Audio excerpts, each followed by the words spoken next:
ethical proposition. This is the Australian model, and I think we've already seen that the Australian model has brought about incredible suffering on people who were guilty of no more than seeking asylum. It has also additionally, I think, cost and continues to cost an incredible amount of money. The Work and Pensions Secretary has told MPs that ministers are in active discussion over continuing a £20 a week increase in universal credit payments. Therese Coffey's comments came as a coalition of charities, campaign groups and church leaders urged ministers to make the extra help, announced at the start of the pandemic, permanent.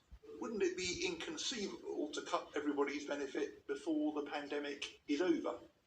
As it stands, I think it's fair to say that the legislation does automatically come to an end.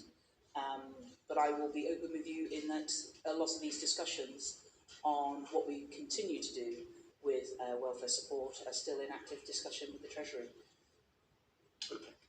Could highly paid footballers chip in a week's wages to support community clubs? The idea was floated by a Labour MP and got a warm reception from the Sports Minister, who's promised government help for clubs in the National League, the fifth tier of the English game. I wonder, has the Minister thought of more innovative ways of raising finance by creating some sort of community trust where we ask the top earning 100 footballers in this country, some earning 350,000, £500,000 a week, to just donate 1 week's wages to a trust which then can be distributed amongst those struggling clubs to ensure communities can still enjoy their football. Minister. Well, both now and in the future, I encourage all stakeholders in sport to do the right thing and play their part.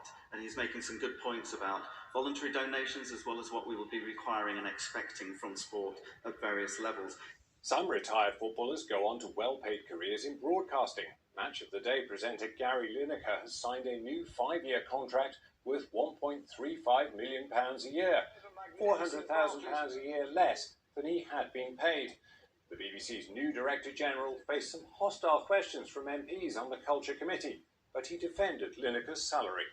I watch Match of the Day and I'm a religious fan of Match of the Day and on intravenous drip on numerous football commentaries, but I also listen for outstanding analysis, proper curation of that. I honestly think people are tuning in for the debate on whether the handball was a handball, to talk of one recently. All of that is important to the analysis. And by the way, that's why our competitors pay their sports pundits multiples often of what we pay.